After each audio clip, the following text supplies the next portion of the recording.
Hello, Ned here, and just a quick note about the episode you're about to listen to. So we all sat down to record the finale episode of Jumanji Falls, and we ended up recording for 2 hours straight. So, this campaign has already been full of all sorts of unprecedented things in the Imp Tab canon. So for the first time, not only are we going to have an 8-episode campaign, turns out this is going to be a 9-episode campaign. We're splitting that final recording into 2 different episodes, so this isn't actually the full finale that will come next week. But this episode still has lots of cool, crazy stuff going on in it. I'm very excited for you to hear what's going on. Now, on with the episode.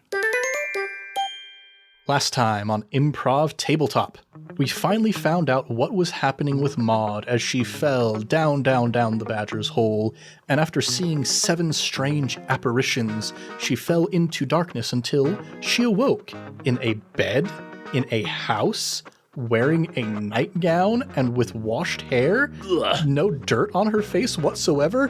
What is going on? She, with the assistance of Gerard, who also was very finely groomed, caused a big ol' kerfuffle with the butler, pulling him onto the ground and under the bed, prompting her parents to come see what was going on. And after some questioning, she was like, nope, these aren't my real parents. Time to get out of here. And they were dodging flying nets. They were busting into the kitchen with a very, very lucky choice of which of the keys to use. But upon entering into the doorway to the kitchen, it did not lead to the kitchen. It led to a strange hallway full of doors leading to closets of all sorts, each one holding skeletons of the family. This warping, twisting hallway. And as they were debating how best to try and traverse this, Safari Smith, a demonic and twisted and morphed version controlled by the evil forces of his father, broke in and was about to do some very, very unpleasant stuff to discipline his daughter when she threw Gerard as hard as she possibly could to the very end of the hallway, and he pulled her back to safety, but not before Maud used her sharpest stick to deflate the situation a little bit and summoned all of the family's skeletons that had been hidden in the closet to come and take down the one who had put them in there in the first place. And once Gerard and Maud were safe at the far end of the hallway, they went through a tear into a different dimension, stumbling into the other members of the party who had been waiting in that sort of liminal dimension of whiteness. All of our heroes finally gathered back together.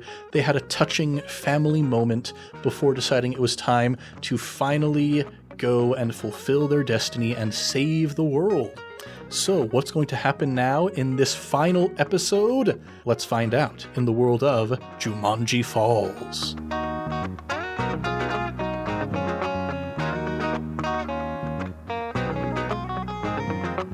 What's shaking, everybody? You're listening to Improv Tabletop, the Fate RPG actual play where we make up everything on the spot.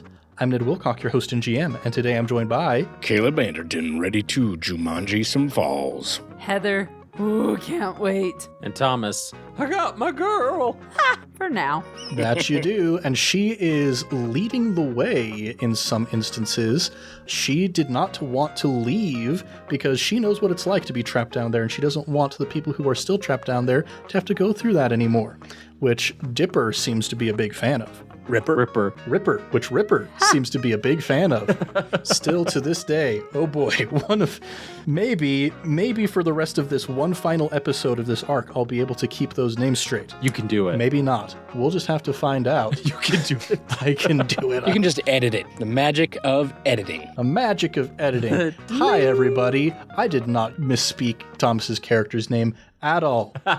Well, to set the scene, our last little beat that we had, Ripper had pulled out his journal and held it up to the dimensional tear and was kind of like swiping through pages of the journal, and as he did, different images of different planes appeared on the other side of this rift until he finally found the one that looked like the greenhouse kind of, but wasn't quite the greenhouse.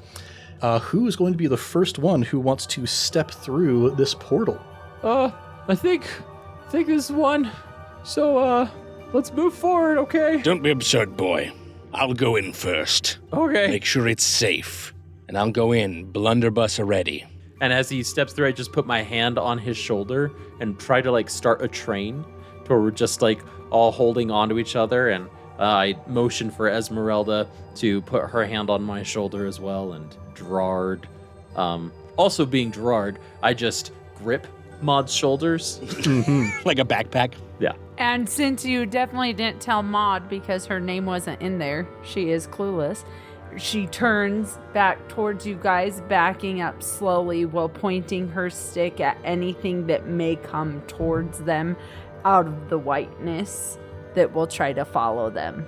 All right, so you all begin moving through this archway, and you see reality ripple around you, and you see a kind of familiar scene starting to coalesce in front of you, and it looks like the very first moment that you all stepped foot into the greenhouse all of those episodes ago, which in terms of like the time of the campaign was actually really not that long ago. But you kind of like look back towards the rift, and you can see it's just the front entry doorway into the greenhouse. You see it's shattered from where Stan fell through, and just broken glass all over the place. And Safari Smith, as you start moving forward, you once again see that circle of 7 sycamore trees, but the scene's a little bit different this time. Oh dear. The concavities that had been in each of those trees, as if something had extricated itself from the tree, those are still there, but they each now contain a being. Ooh. Yes. And you see that there is this strange miasma, almost like fire, but a little bit gloopier than fire. Just this plasmic, strange material that is weaving its way in between the 7 trees, forming strange patterns on the ground in the middle. You can see that in the very center of the 7 trees is this large toadstool, very similar to the one that you had seen up above, except on top of the toadstool, you see a headstone. The same headstone that we saw in an post-credits scene, sort of like going down through the ground. The headstone, Safari Smith, that you placed with your own hands to memorialize the death of your father, resting atop this giant toadstool in the middle. And you see occasionally these bits of miasma will strike the toadstool and go up into the sky. And looking up in that direction, you see that one of the differences is that you are not in the greenhouse. You look up and you see tangled roots holding clods of dirt and stone. You are underground in a large cavern of sorts. And it seems you have found the source of where all the weird stuff has been happening. So this is like a mirror image of the room above. Is that what you're saying here? Yes, but twisted in strange and odd ways. Maud, I don't like this. I don't like this. This doesn't remind me of those of the flowers when we planted it here. Yeah, it looks like that probably was the biggest mistake. I think this is our fault. We gotta get out of here. No, well, I was thinking that, but the opposite. I was thinking you need to somehow like go up there, and you can kind of see where the tree roots are, and then the root of what we planted. I think you've got to destroy those roots. Oh yeah. No, of course, yeah. That's what I was trying to say. I was trying to say that we gotta get out of here. Quiet, you two. To get quiet. Hey, of course. I smell beasts afoot. Okay. And I will crouch, blunderbuss at the ready, and I know I've got to get closer to that headstone, and so I'll creep forward. All right. As Ripper, I have my book out, ready to assist in any smell, taste, or hearing of a creature that my uncle might be perceiving. All right. So giving Caleb any pluses if possible. This isn't giving Caleb pluses, but at the same time, Maud is going to be like rifling through Ripper's pockets and satchel and stuff for any type of poison he might have. Ooh. Like plant poison. He probably has it. Some good old Roundup. Yeah. Right? Stuff will kill anything. There we go. All right. So I'll say, Safari Smith, as you're moving in, what's sort of your ultimate goal? Like, how would you say that you're approaching quote unquote, this here scene? Yeah, that's a good question. Probably with force. For sure. Yeah, just blunderbuss blazing. The description Caleb gave definitely was forceful. Wow, I thought my sneaky was higher than that, but it's not. We'll go with clever. I'm going to go all the way up to clever, where I'm using all of my senses. I am smelling, I am watching, I am listening, I am ready. This is once again my element. All right, we're trying to get sort of a lay of the land here. So we're going to have you roll with Clever and Ripper. Because you are helping with this group action and you have at least a +1 Clever, you're giving an automatic +1 to Safari Smith. Yeah. Here you go. With a +1 from Ripper brings it up to a +7, baby. +7. Ooh, that is quite good. It's almost legendary. Yeah, if we look at the ladder, which we don't often refer to very often in these recordings, but there is a descriptor that goes with each of these numbers. A +7 is epic, and then +8 is legendary. So, yeah, you've got this epically clever role that you're going in here, the two of you working together, and Maud, you're just kind of like rustling through Ripper's satchel here. Are you trying to prevent him from noticing, or are you just trying to grab something as quick as you can? As quick as I can. I figured that Ripper's used to her oddities, and like she probably has like frisked him before to make sure that he didn't bring anything into the woods that like are not okay. So I just feel that he's probably used to it and doesn't even realize she's doing it. All right. But she's just going as fast as she can. Okay, so go ahead. Let's roll to create an advantage then with quick. Cool. Let me know how good you do, and that'll determine how good your pull is. +4. Nice. +4, that is success with style. So, Ripper, what kind of poison do you think you're most likely to have in your satchel here? Yeah, so my satchel, one of my key attributes is I'm anxiously ready, right? So anxiously ready. We already know I had a mini chainsaw with a literal drop of gas in it. So like what sort of like poison would I have? I think I would have something that would be a little bit versatile to encounter all types of oddities, to be ready, especially being this lore master, but would be in a travel case. So I think the poison that you find, Maud, is a bit of arsenic, but in one of those like shampoo bottles that you can take onto the airplane, you know, like the 2 ounces or less, you know, that pack really neat and nice. So yeah, that's the type of poison that you find. Yeah, just perfect for getting through TSA.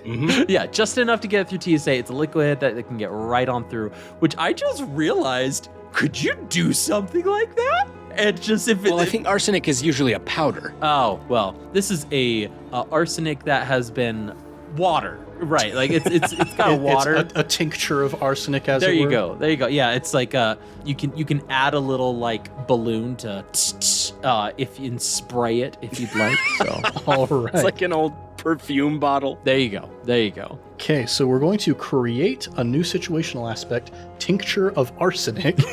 And Maud, we're going to give you 2 free invokes on that. Nice. Awesome. Use it well. Okay, so now, Safari Smith and Ripper, as you are approaching to get as much information as you can about the situation before you, here is what you start to glean. In each of these 7 sycamore trees, in each of the concavities in the side of them, like I said, there is a being. And you start looking around to see who all is here. Who are the 7 souls that Safari Smith's father was summoning unto himself? And there is one that we definitely already know about. Poor Stan Cedars is standing there in one of the trees. Dad. He is looking a bit rougher than he was the last time you saw him up there in that liminal space. He was already pretty rough. He was pretty rough. But now, Safari Smith, you smelled beasts. And Thomas, what beast do you think your father has started to sort of morph into? I want to say that he has morphed into It's not a recognizable beast at first because it just seems like he's got all these pustules on him, like these inky like pores that look like they're leaking, but they really just are part of who they are. Don't like that. Yeah, then you realize that as you keep looking at him, that he's slowly starting to grow into, these pores are actually starting to grow together to be like really firm. Ooh. And they stop leaking. Really don't like that. And he's turning into like this diseased grizzly bear. Gross. Grizzly bear. Wow. Hope no one's eating. Very evocative. Thank you for giving me nightmares, Thomas. I'm pretty good at that. Yeah. Gross. That was so evocative, in fact, I'm going to give you a fate point. Hey! Ooh. So- we're gonna need it because that grizzly bear is rough. Oh, and one other thing real quick. Remember, everybody, that you reset your fate points at the beginning of the session. Thank you. And I believe that Caleb is the only one who starts with 4 at this point because Thomas and Heather, you both elected to get a stunt as part of your level up. Correct. So we should have 3 for Maud, 4 for Caleb, and 4 for Ripper. Yeah, gonna need some real high rolls. Okay, so that is the first individual that you see. Moving over to the next tree. Another person that we are already aware is down here is Gregory Brontanium, Oh, poor Greg. because he gave himself up as a sacrifice to save his friend. Heather, what beast has Gregory begun to morph into? Oh, man. Gregory, it's really odd because unlike Stan Cedars, where the mold and the spores just kind of like took over and transformed him, it almost goes like a different sci-fi type of thing where he is looking more and more mixed between like Coraline and a robot. Ooh. Where like his eyes are no longer there and he looks more robotic. Not necessarily metal, but in like rigid movements. And his eyes are replaced with just coals, Ooh. like his black heart. I also do not like this. This is great. He is almost becoming more like a marionette, you might say, like a puppet. Yes, Ooh. yes. That's exactly what I'm picturing. Yeah. Yeah. Group mind. Yeah, if any of our players happen to be particularly botanically inclined, you would notice that he is turning to a puppet made of sycamore wood. Ooh. I am not botanically inclined. We'll go next to another figure that we already know is down here. Safari Smith, your father. What is your father's name, actually? We haven't established that. My father, so he's like the head honcho baddie down here, right? He's one of these 7? Yes, head honcho, big cheese, bad guy. Yes, he is one of the 7. His name was, in fact, Sycamore Smith. Ooh, okay. Now, what sort of beast do you think your father, Sycamore Smith, has begun to morph into? I mean, he's going full Entish here. He is tall, and it's not just that his skin looks like wood. I mean, he is becoming a tree. But at various places in the knot holes and crevices of this tree, you can still see human flesh within that has been stretched and elongated and just terribly mutilated by becoming a tree. It looks very painful. It looks like the worst case of splinters you can imagine. Yes. It's pretty nasty. It's not good. All right. So that is the third person we've got. We move now to the fourth one. I have another. Yes. Yeah. Oh goodness, what was my snake's name? Jerry? Jerry, yes. Jerry's here. All right. No, And- Jerry. Yeah, we know that Jerry is already part aspen, part boa constrictor. Yes. For this, because everything else is a human, everything else so far turning into a beast, he's actually already a beast and becoming more human. Yes. He's actually got some big old beefy Trogdor arms that are sprouting out of his back. Oh my god. All right. And or Mabel's waffle with beefy arms. That's, I mean, just big old guns. Yeah. Maybe too many. Maybe he's got 4 of them instead of any legs. Oh my gosh. Would it be 2 on the nose if we said that Jerry now has fire breath so he can burninate the countryside? Heck yeah. Burninate the peasants. Burninating all the peoples. All right. So that's Jerry. Let's see. All right. Heather. The first creature that entered the greenhouse in this campaign, the baby spider. Oh no. Oh no! What is happening to the baby spider? Oh, that poor baby spider. It's not a baby anymore. It's really sad because where that baby was just a few weeks old, like the sweetest little spider, it now has turned more like into Aragog. Is that the right name? Yes. Just big, looks more, before in my mind it like had a purple bum and it was cute and like dainty, almost like those on Charlotte's Web where they have like the beautiful eyelashes and they're like, we're still here, Wilbur. You know, like went from that cute baby spider to this big, ugly tarantula type thing that is menacing, still has a purple butt. So you could tell it was once that, but it now, instead of those beady eyes, it also, because it was a beast, is turning more human, and it's got human eyes now. Oh boy. Oh no. No. All of them around its head. Nope. Okay. No. Yep. All right. I think that reaction gets you a fate point Oh. Nope. for Oh. evocativeness. Nope. Heckin' nope. Kind of. Heckin' nope. You know how when you look at my dog and everyone's like, she's got human eyes, don't look at her.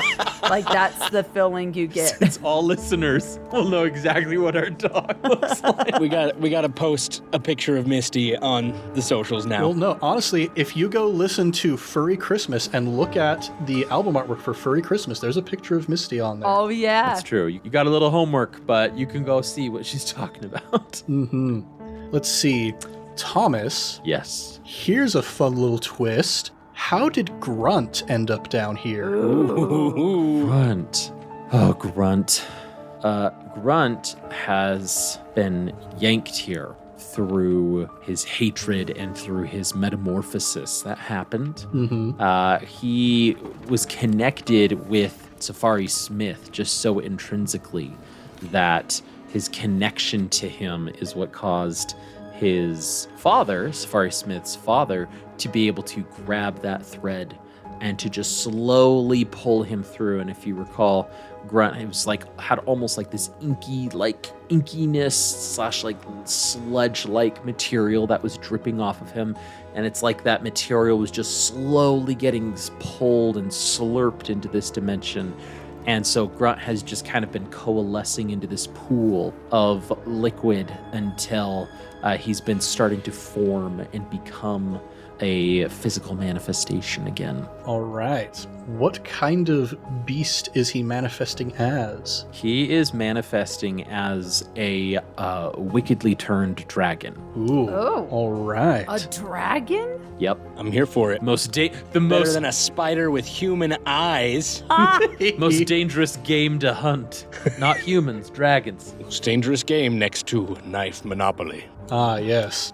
And now, the final of these 7 souls, I believe, would be Safari Smith's mother. Oh, Yeah. Who we haven't encountered very much yet. Yeah. Mother. Oh. Mama. Mother, from Safari Smith's memories, Mother was actually pretty good. Kind of played good cop to all of Safari Smith's dad's bad cop.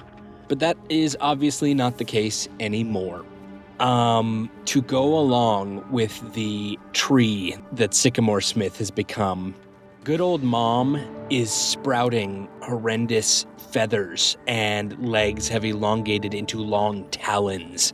And she looks much like an owl. A bit like Wan Shi Tong in his terrible form. Yes. All right. And what is Safari Smith's mother's name? Her name is Cynthia. Cynthia Smith. And now we see the 7 souls that Sycamore Smith has summoned unto himself far, far beneath the ground, and whatever ritual he's doing, it is happening. There is like this miasma coursing between the roots of the trees, shooting up the toadstool through the gravestone into the roots of the old great tree above. The old great tree. And so you have the drop on this situation. What do we want to do?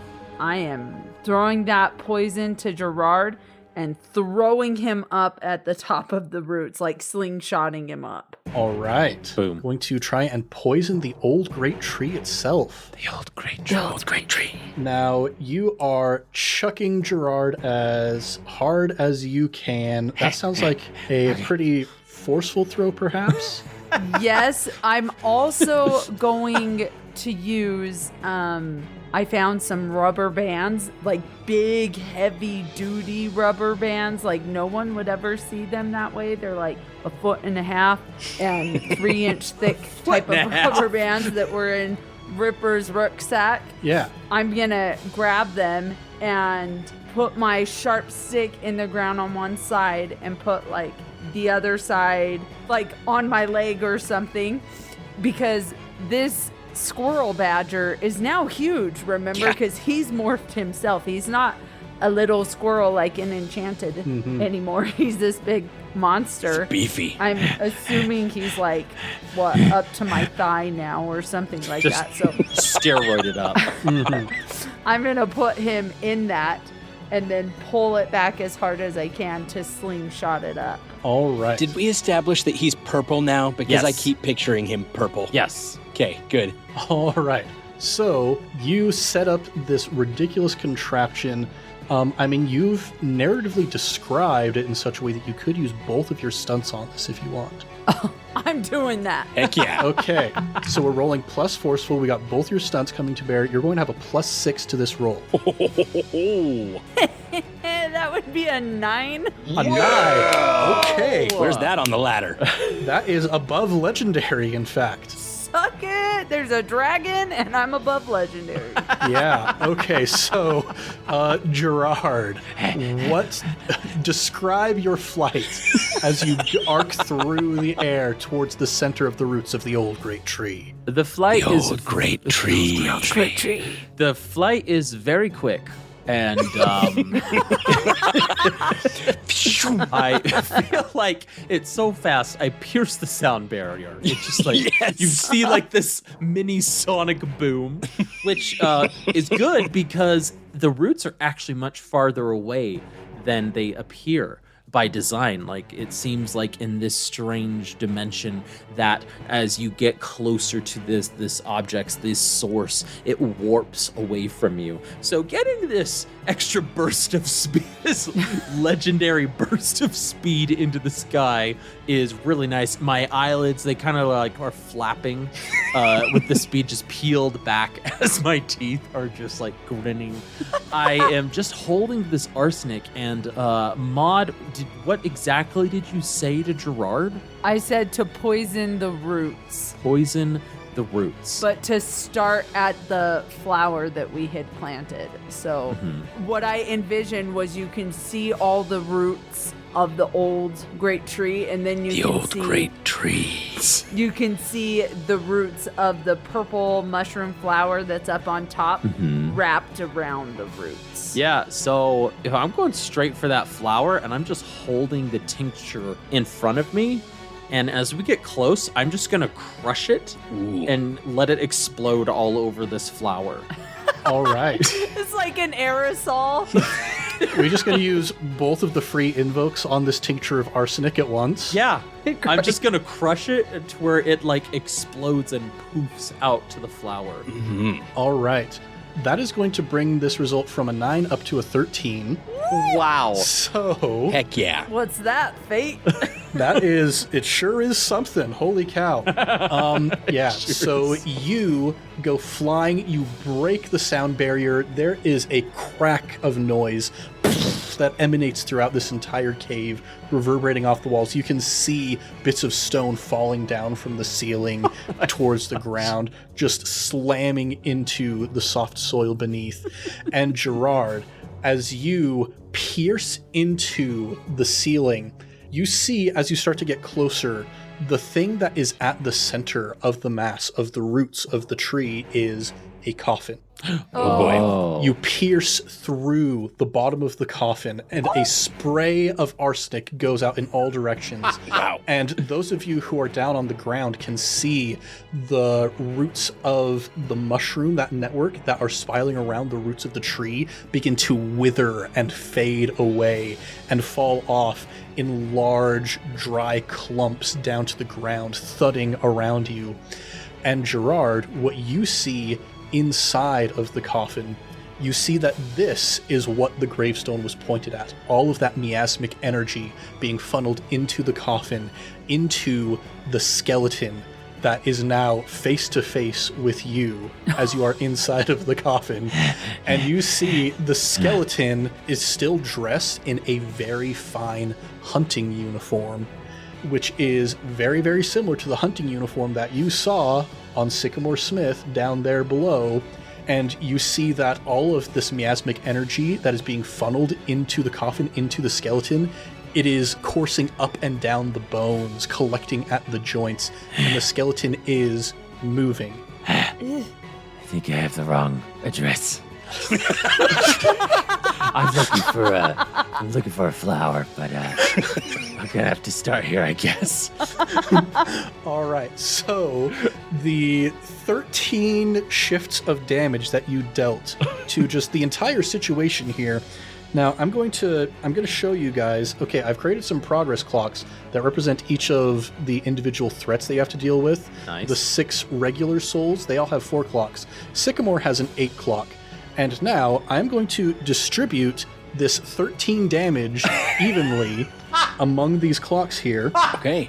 I like it. As the influence of the mycelium network becomes less powerful, as it begins to have less sway over these individuals. Oh my gosh. So the 6 sort of flunkies, the minions, as you might say, they are now only at 2 segments left on each of their clocks that you need to fill up. Wow. Sycamore is a bit more hardy. He still has 7 segments left, but you dealt a lot of damage to just the entire situation here in a way that is very beneficial for you guys moving forward. Sharpest stick. Safari Smith turns around, absolutely amazed and immensely proud of his daughter. Aww. And you see, I mean, he's speechless at this point, but Maud, you see him turn around and look at you and just give a very Robert Redford nod of approval, just with maybe a little tear in his eye. Unaware of the social cue of what that means, Maud's eyes go a little bit wide and she just copies the motion. All right. Now, it seems like we are, like, you guys have made your presence known at this point. There was a sonic boom that heralded the beginning of this combat. Yeah. So, we're going to kind of enter an initiative proper at this point, and we're going to use our Balsera style initiative, our elective order initiative. Yay. One other thing that I'll mention as we go into this combat, like I said, these threats have progress clocks on them. That means that these do not necessarily represent hit points. They represent the fact that there is an obstacle in front of you that you have to try and circumvent in some way. You don't have to harm these people in order to fill their progress clocks, depending on what your goal is. So, Maud, you were the one who went first. Who would you like to go next? Thinking of how it would like naturally play out, I feel that Ripper realizing like I'm like going through his stuff and he's like whatever, but then seeing that I took out the poison and the big rubber band, I feel like that just shoots him into action and he's like, oh, it's the apocalypse, you know? And so I feel like he would be the one jumping right on with it. All right, Ripper, what would you like to do? I look at the closest animal. Which one's the closest one to me, Ned? The closest one to you is whichever one you think is narratively most interesting. All right, I was hoping you choose, but okay. We can roll for it if you want. Yes, let's roll for it. Okay. Because Ripper is going to be reactionary to what's around him. The closest one to you is, thematically appropriately enough, Stanford Cedar. I was afraid. Stanley Cedar? I guess it would be Stanley Cedar. Yeah. That's right. Yeah, I'm going to, he's going to look at his dad and he's going to go, okay, we can do this. And like breathe, like hyperventilate a bit to hype himself up, reach into like his shirt pocket and pull out a really long needle. And he's going to run on over to him and he's going to start popping those pustules. Oh, no. All right. Gross. We've got to let the evil out. Oh. We have to let the evil out. Okay. I think that's enough narrative description of what happens here. Enough. It's like Osmosis Jones all over. Oh boy. I think this seems like maybe you're just stabbing in there. This seems forceful to Yeah, me. it's forceful. It's not my peak approach, but yeah, it's pretty. And as I described earlier, they're starting to harden as well. So I've got to get through those that have like that hard outer shell. I've got to get through them to release the ooze, release the. Oh, stop it. Anyway, I'll just roll. How about that? Yeah. Now, your father wants to be on your side. Yes. So I'm going to keep this at a relatively low difficulty. Let's put this at a difficulty of 2. Oh, okay. Here we go. Well, that's a 3. Hey. All right. I am going to use a fate point though, because I know we got to get these. I need at least one more to get him out of commission. Yes. Let's do, anxiously ready to add a +2 to this. So, or no, generally naive is my high concept. And so we're going to do a generally naive because he doesn't realize that popping zits on other people's body is a social taboo. So generally naive in this area is a benefit and a strength to him to add 2 to this to make it a 5 total. All right. That is 3 stress, and that is enough to completely fill out your father's progress clock. Thank goodness. And so Done with that. now, what is the effect that this has on your father? You remember, like, you were talking with him earlier. It's like, hey, you've got to have a plan. Why can't you help me out? And he was like, hey, man, if you can figure out a way, I would love to help, but you got to be the one who does it. Yeah. What do you think happens now? I feel like as this kind of brings out the steam in him, being one of the largest creatures, I feel like this was going to be the strength, like the powerhouse, right? Mm-hmm. And that was going to be the force needed to bring about whatever will was needing to be brought about. And so deflating him of this evil essence really kind of deflates the strength and momentum that they had going for them with the 7. So they've lost their fist, so to speak, right? Correct. And now that he is free of this sort of thrall that has overtaken him, he looks up at you and says, guess I do get to help out after all. And he cracks his big old grizzly bear knuckles. Yeah. Ooh. Join the fight, Papa Bear. All right. So with this, who would you like to go next? One thing that I will note, our listeners can't see this obviously, but I have put down in our spreadsheet a list of everybody who is currently in this fight. We got the 3 of you, we've got Gerard, and then we've also got the 7 souls. Yes. All of them will have to act once in the first round of initiative before anybody else can act again. Yeah. So, who would you like to act next? I want Safari Smith to be able to react as things come to him with his blunderbuss. So I'm going to say Jerry is going to go next. The probably other strength Trogdor-like creature here. All right. All those beefy arms. Yeah, those beefy arms. So if we ever need the biggest blunderbuss, probably against Jerry here. So let's have him go so that we can then see what Safari Smith can do.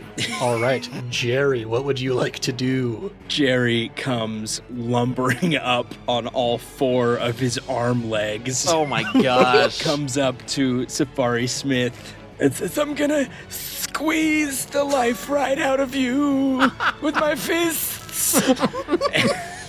And oh man. Safari Smith. Oh, I guess I have to just act as Jerry first. Mm-hmm. So you're trying to squeeze the life out of Safari Smith. That sounds pretty forceful to me. Yeah, I think that's definitely his peak approach. Yeah, so we'll give you +3 forceful for Jerry. Ooh, rolled pretty bad. That's only a +1. Oh no. Rolled a -2. Very nice. Now, Safari Smith, how do you try and defend against this grapple?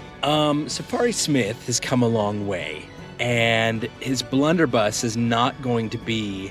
It would have been at the start of this campaign just what he would always lead with, but he's got some growth that has happened, some emotional maturity, but not for this guy. He's just gonna blast him. All right. Sounds pretty forceful to me, I would say. Okay, forceful's a +2. I'll take it.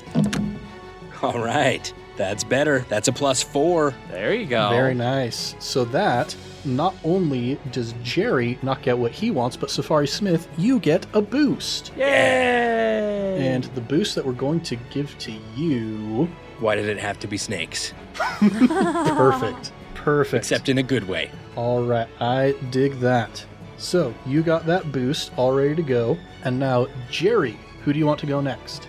How many ticks left does Jerry still have? Jerry only has 2 left. Only has 2 left. All of the minions have 2. So, question though, when he blunderbusted, so just to understand fate, it just stopped Jerry's attack, but it didn't harm Jerry? Yeah, stress is only dealt when the attack action is taken. Okay. So Jerry was attacking, Safari Smith was defending in response to the attack. I see. So even though he didn't deal any damage back, because he rolled so well, he did get that extra boost that he could use on a subsequent attack moving forward. Oh, I see. So it's as if he blunderbusted and it didn't hit him, but it scared him, and like Jerry jumped away, therefore not attacking, but not getting attacked. Yeah, it stopped the attack. Okay. And gave me a boost. Oh, I understand. Yes. Okay. To simplify this combat, Jerry's gonna pass it over to Safari Smith, and Safari Smith's gonna attack again.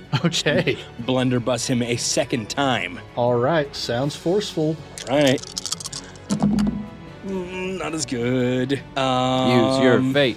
Use your fate. Yeah, I've got 4 fate points, baby. And a free invoke on your boost. Why did it have to be snakes? Yes. Yeah, specifically against Jerry. Does that allow for a +2 or a reroll? Correct. Yeah, I'm going to use that first. In fact, let's see. I rolled a -1 +2, so that's up to +1. I'm going to use Why Did It Have to Be Snakes to add +2 to that. And I'm going to use my 4th fate point to add +2 to that. All right. Which of your aspects are you invoking for that? I'm going to invoke my trouble, actually, not in a bad way, but my trouble is daddy issues. I've got more important things to be dealing with right now than this little snaky guy. Got to get rid of him fast. Gotta go fast. There it is. All right. So that brings you up to a +5.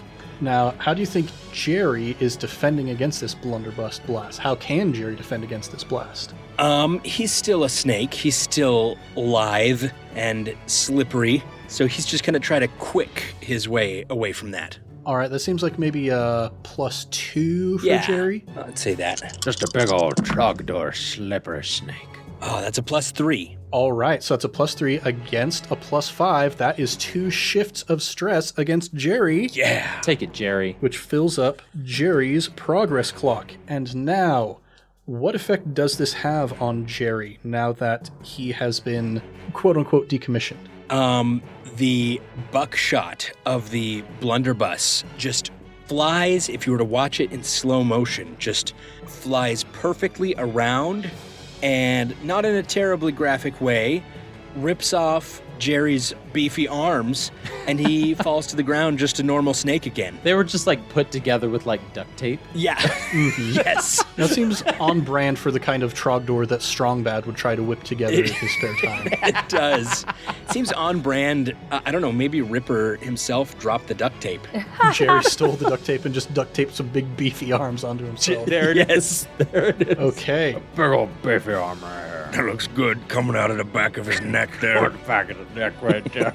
So we now have Jerry back to being a friend of Maud and Safari Smith. Who would you like to go next? Let's see. I'm going to pass it over to Baby Spider. All right.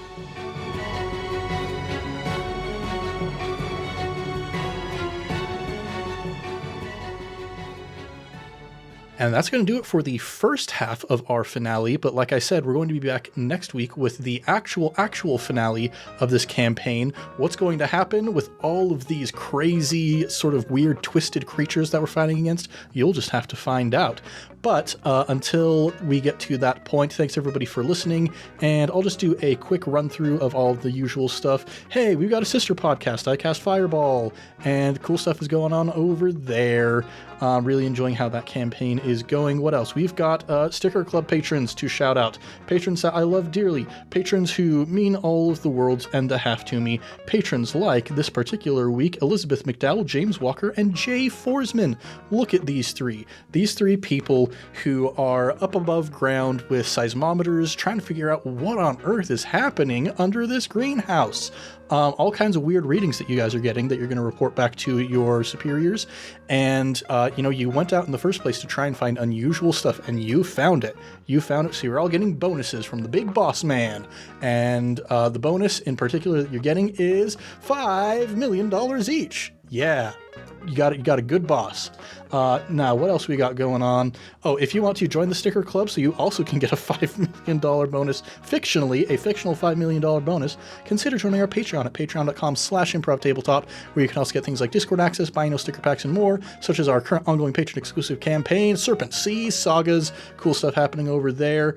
If you want to listen to the previews, they're coming out every other week in between our main story episodes here on the feed. I'm really happy with how it's going. The players are really happy with how it's going. The patrons are really happy with how it's going. You too could be really happy with how it's going if you are interested. You can get all of that at our lowest tier, just $2 a month, gets you access to all of our bonus content. And what else am I going to plug? I'm just going to plug Mario Kart. Mario Kart's a really fun series. Lots of really good games. In particular, I'm playing a lot of Mario Kart 8 Deluxe because I just saw the announcement trailers for Mario Kart World, and it's just got me in a very Mario Kart kind of mood. If you want to up your Mario Kart game, let me recommend to you the YouTube channel of a Mario Kart speedrunner called Basic. This is BAYESIC. And Basic will teach you all kinds of good stuff about, how to build up your mini turbos while you're drifting. Why is it important to do tricks when you jump off of ramps? It's not just for cool stuff, it also gives you a speed boost, all this stuff. And if you want to get really, really into the weeds, he has a series called Basic Training, where he goes through each individual track in Mario Kart 8 Deluxe and breaks down like, okay, this is the shortest possible route that you can go by. These are the places where you're going to want to do your drifts. These are like the signs you should be looking for when to start turning, all that kind of stuff. So really in-depth stuff. If you really, really want to up your Mario Kart game, definitely recommend Basic. And that'll do it for us this week here at Improv Tabletop. And next time you hear from us for Jumanji Falls, it will be the finale. So I'm Ned Wilcock, your host and GM, and today I've been joined by Caleb Anderton. I've got a really deep, rich, and lovely voice like chocolate being melted over velvet. Heather, I don't get on here as often as I would like, and I bug Ned about it all the time, and Ned really should put me on the podcast more often because I'm a really delightful performer, and I bring a very unique and powerful energy to the show. And Thomas, go listen to I Cast Fireball, where I am a cool DM, certified cool DM. Much love and stuff, everybody. We'll catch you next time on Improv Tabletop.